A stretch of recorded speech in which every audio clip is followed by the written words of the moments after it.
Hello good morning friends. मैं आप लोगों के लिए Bihar board class 10th Sanskrit का पंचम पाठ भारत महिमा लेकर आया हूँ। ये काफ़ी महत्वपूर्ण अध्याय है, पाठ है, और इसमें भारत की महिमा का मुख्य रूप से गीत गाया गया है। इसकी महिमा, भारत की महिमा का गीत सभी जगह सारे विश्व में गाया गया है। और इस पाठ में विष्णु पुराण से प्रथम श्लोक, भागवत पुराण से द्वितीय श्लोक, जो पौराणिकी के अंतर्गत आते हैं, और आधुनिकी के अंतर्गत अन्य 3 श्लोक हैं, जो बिहार बोर्ड के अध्यक्ष उमा शंकर शर्मा ऋषि के द्वारा लिखा गया है। तो इस पाठ का मेन उद्देश्य भारत की महिमा, भारत की महानता को, गुणों को बखान करना। तो पौराणिकी के अंतर्गत जो पहला श्लोक है उसका मैं भावार्थ आपको बताना चाहूँगा। गायन्ति देवा किल गीत कहानी, धन्यास्तु ते भारत भूमि भागे, स्वर्गा पवर्गा अस्मद मार्ग भूते, भवंती भूया पुरुषा सुरत्वात्। अर्थात कि गायन्ति देवा, गाते हैं देवता, किल गीत कहानी, जिसकी महिमा के गीत, धन्यास्तु ते भारत भूमि भागे, वह भारत का भूमि धन्य है, वह भारत की भूमि महान है। स्वर्गा पवर्गा अस्मद मार्ग भूते, भवंती भूया पुरुषा सुरत्वात्। यहाँ पे पुरुष, साधारण पुरुष भी जन्म लेकर स्वर्ग के समान सुख पाते हैं, तो यह भारत की भूमि धन्य है। अर्थात इसका सारांश यह हुआ कि वह भारत की भूमि धन्य है जहाँ पे सामान्य पुरुष भी जन्म लेकर देवताओं के समान बन जाते हैं, और जिनकी महिमा के गीत स्वयं देवता भी गाते हैं। दूसरा श्लोक जो आपका भागवत पुराण से लिया गया है वो इस प्रकार है। अहो अमीषा किमकारी शोभनम, प्रसन्नम ऐसा सुविद्युत स्वयं हरि, येर जन्मम लब्धम निशा भारत जीरे, मुकुंद सेवक पियकम स्पृहाहीना। अर्थात कि यह जो भागवत पुराण से लिया गया दूसरा श्लोक है, इसका अर्थ है कि भारत की भूमि सुंदर, शोभनीय और महान है। यहाँ स्वयं श्री हरि विष्णु ने अनेकों बार जन्म लेकर भारत की भूमि की सेवा की है, और जिसकी महिमा कहते हुए हमारी वाणी नहीं थकती है, हमारी जीवा नहीं थकती है। तो इस प्रकार से ये दोनों श्लोक का अर्थ मैंने आपको बता दिया। आधुनिकी के अंतर्गत 3 अन्य श्लोक हैं। इससे पहले मैं आपको यहाँ स्वयं श्री हरि के बारे में बताना चाहूँगा कि श्री हरि भगवान श्री विष्णु को कहा गया है। भगवान श्री विष्णु ने यहाँ अनेकों अवतार लिए हैं। अनेकों अवतार का मतलब हमारे धर्म ग्रंथों के अनुसार भगवान विष्णु के 10 अवतार माने गए हैं, जिनमें से 9 अवतार हो चुका है, जिनका क्रमशः इस प्रकार मैं आपको बताना चाहूँगा कि भगवान विष्णु के द्वारा लिया गया प्रथम अवतार जो था वो मीना अवतार था, दूसरा कच्छपा अवतार यानी कछुए का अवतार, तीसरा बरा अवतार था, और चौथा नरसिंह अवतार, 5वां वामना अवतार, जिसमें वो एक बौने के रूप में जन्म लिए थे, और उन्होंने 3 पग में ही पूरी पृथ्वी को, पूरे ब्रह्मांड को माप लिया था। इनका 6ठा अवतार परशुराम अवतार के नाम से जाना जाता है, 7वां अवतार राम अवतार है, और 8वां अवतार कृष्ण अवतार, और 9वां अवतार बुद्धा अवतार, और 10वां अवतार जो कलयुग में होगा उसको कल्कि अवतार माना गया है। आपको मैं बताना चाहूँगा कि आधुनिकी के अंदर जो तीसरा श्लोक और चौथा नंबर श्लोक और 5वां श्लोक है, ये बिहार बोर्ड के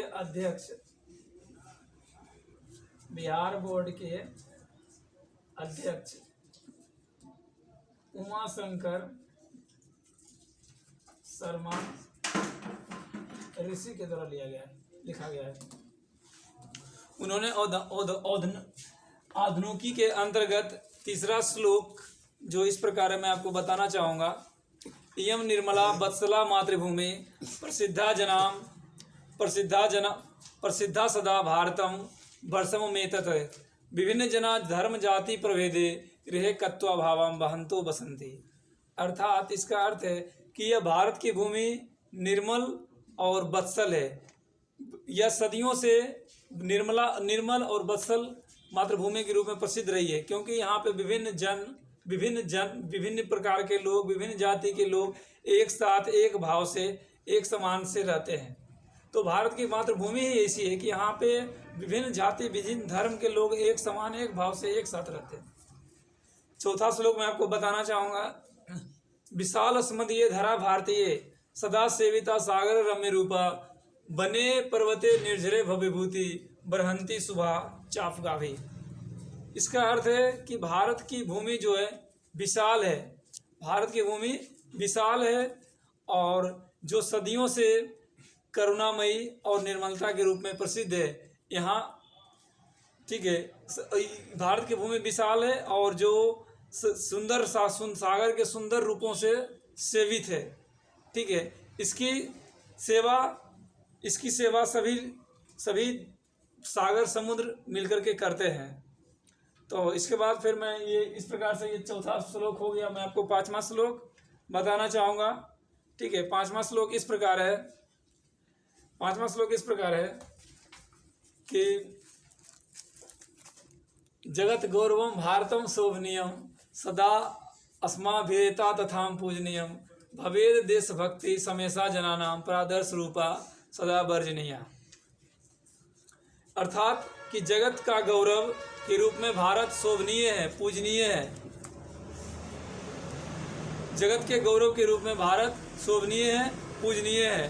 ठीक है, इसे सदा यहाँ के लोग देशभक्ति के लिए जाने जाते हैं, जो इनको विश्व के अन्य देशों से अलग करता है और यही इनका रूप भारत को जगत गौरव के रूप में सुशोभित करता है।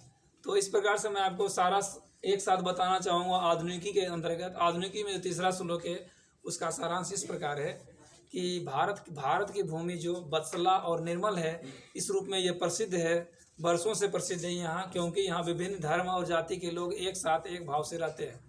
भारत की भूमि, चौथा श्लोक, भारत की भूमि विशाल है, जिसे सागर अपने सुंदर रूपों से इसकी सेवा करता है। वन, पर्वत और झरने इसे और भी सुंदर और भव्य बनाते हैं। पांचवा श्लोक का अर्थ इस प्रकार है कि भारत जगत गुरु के रूप में शोभनीय है, क्योंकि यहाँ के लोगों में देशभक्ति की भावना, देश के लिए मर मिटने की भावना परम आदर्श के रूप में अपनाई जाती है, जिसके कारण से भारत जगत गौरव के रूप में प्रसिद्ध है। तो ये सब प्रमुख क्वेश्चन थे। इसके अलावा मैं आपको ऑब्जेक्टिव क्वेश्चंस भी आपको मैं बताना चाहूँगा कि ऑब्जेक्टिव क्वेश्चन में आता है कि भारत महिमा पाठ में कुल कितने श्लोक है, तो 5 श्लोक। और उसमें पूछा था कि प्रथम श्लोक कहाँ से लिया गया है, तो आप बोलेगा प्रथम श्लोक है वो आपका विष्णु पुराण से लिया गया है और दूसरा श्लोक भागवत पुराण से। इसके अलावा इसमें जो काफ़ी इंपॉर्टेंट क्वेश्चन है वही मैं आपको बताना चाहूँगा, क्योंकि आपका एग्जाम काफ़ी नज़दीक आ चुका है।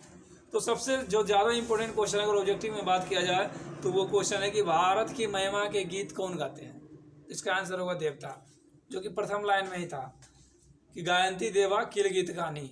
भारत की महिमा के गीत देवता भी गाते हैं। बोलेगा किस देश की भूमि धन्य है, महान है, तो इसका आंसर है भारत। किस देश की भूमि पर देवता बार बार जन्म लेना चाहते हैं, तो इसका आंसर होगा भारत भूमि।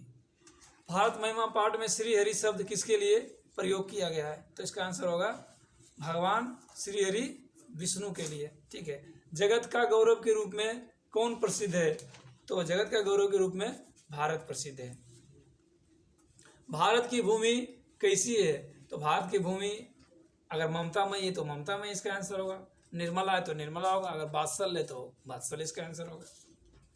भारत भूमि किससे सेवित है, तो भारत भूमि की सेवा किससे की जा रही, सागर से, पर्वत से, झरना से। जगत का गौरव किसे कहा गया, भारत के। बिहार बोर्ड के अध्यक्ष कौन है, उमा शंकर शर्मा ऋषि। या आधुनिकी के अंतर्गत लिखे किसके द्वारा श्लोक लिखे गए हैं, तो उमा शंकर शर्मा ऋषि के द्वारा। भारत टोटल कुल पुराणों की संख्या कितनी है, तो आप बोलिएगा पुराणों की संख्या 18 है। ठीक है, भारत महिमा पाठ में आधुनिकी के अंदर कितने श्लोक हैं, तो 8 श्लोक। ठीक है, तो इस प्रकार से ये सारे इंपॉर्टेंट ऑब्जेक्टिव क्वेश्चन थे जो मैंने आपको बता दिया। इसके अलावा फिल इन द ब्लैंक्स, खाली स्थानों को भरें भी रहेगा। जैसे रहेगा गायंती देवा, ऑप्शन इस तरीका से रहेगा कि गायंती देवा, उसके बाद खाली स्थान रहेगा, गीत कहानी रहेगा, खाली स्थानों को भरें, खाली स्थानों की पूर्ति करें। तो आपको ये याद रहना चाहिए, ठीक है, कि यहाँ पे जो होगा वो किल होगा, गायंती देवा किल गीत कहानी। ऑप्शन में कुछ भी रह सकता है लिखा हुआ। तो इस तरीका से भी क्वेश्चन बनते हैं। ठीक है, इस प्रकार से आपको कुछ श्लोक ही रहेंगे, जैसे अहो अमीषा किमकारी शोभनम। ठीक है, अहो अमीषा किमकारी शोभनम, ये कहाँ से लिया गया है? ठीक है, तो इसको हम बोलेंगे कि ये लिया गया आपका भागवत पुराण से। ठीक है, तो इस तरीका से रहता है आपका श्लोक। फिल इन द ब्लैंक्स में हो सकता है या श्लोक ही दे दिया जाएगा, पूछेगा कि ये श्लोक कहाँ से लिया गया है पर। ठीक है, तो इसको भी आपको ध्यान में रखना है और अच्छे से याद करना है। ठीक है, और इसके बाद मैं आपको कुछ शॉर्ट क्वेश्चन बताना चाहूँगा। जैसे बोला जाएगा कि जगत के गौरव के रूप में कौन प्रसिद्ध है, तो आप बोलिएगा कि जगत के गौरव के रूप में भारत प्रसिद्ध है, क्योंकि यहाँ के लोग देशभक्ति को परम आदर्श मानते हैं और अपने देश के लिए मर मिटने को तैयार रहते हैं, जिसके कारण से भारत को जगत का गौरव कहा गया है। ठीक है, भारत महिमा पाठ के आधार पे भारत की महानता का वर्णन करें या भारत की महानता को बताएं। ठीक है, तो इसको लिखेंगे कि भारत महिमा पाठ के आधार पे भारत की महानता का वर्णन इस प्रकार है, क्योंकि यहाँ भारत की भूमि निर्मला, वत्सल और करुणामयी और ममतामयी और विशाल धराव है। ठीक है, जिसकी शोभा और जिसकी सेवा पर्वत, वन, निर्झर सभी करते हैं, और भारत की भूमि धन्य है, यहाँ देवता भी बार बार जन्म लेना चाहते हैं। ठीक है, भारतीय मातृभूमि कैसी है, तो आप बोलिएगा कि भारत की जो मातृभूमि है वो निर्मल है, वत्सल है, करुणामयी है और विशाल है। यहाँ विभिन्न जाति धर्म के लोग एक साथ एक भाव से एक साथ रहते हैं। ठीक है, उसके बाद किसकी महिमा के गीत देवता भी गाते हैं, तो इसका आंसर होगा कि भारत की महिमा के गीत देवता भी गाते हैं, क्योंकि भारत की भूमि को धन्य और महान माना गया है, क्योंकि यहाँ एक साधारण पुरुष भी जन्म लेकर देवता के समान स्वर्ग का सुख भोगते हैं और वो देवता जैसे बन जाते हैं। ठीक है, भारतीय भूमि पर देवता बार बार जन्म लेना क्यों चाहते हैं? भारत भूमि पर देवता इसलिए बार बार जन्म लेना चाहते हैं क्योंकि भारत की भूमि जो है वो करुणामयी है, ममतामयी है, और यहाँ के पुरुष जन्म लेकर स्वर्ग के समान सुख को प्राप्त करते हैं और अंत में देवत्व को भी प्राप्त कर लेते हैं। तो इस प्रकार से मैंने आपको question answers, objective, short question, long question सारा समझा दिया। आपका एग्ज़ाम काफ़ी नज़दीक है, इसीलिए मैंने आपको बहुत कम समय में बताने का प्रयास किया। तो ओके, फिर मिलते हैं नेक्स्ट क्लास में। Okay, bye.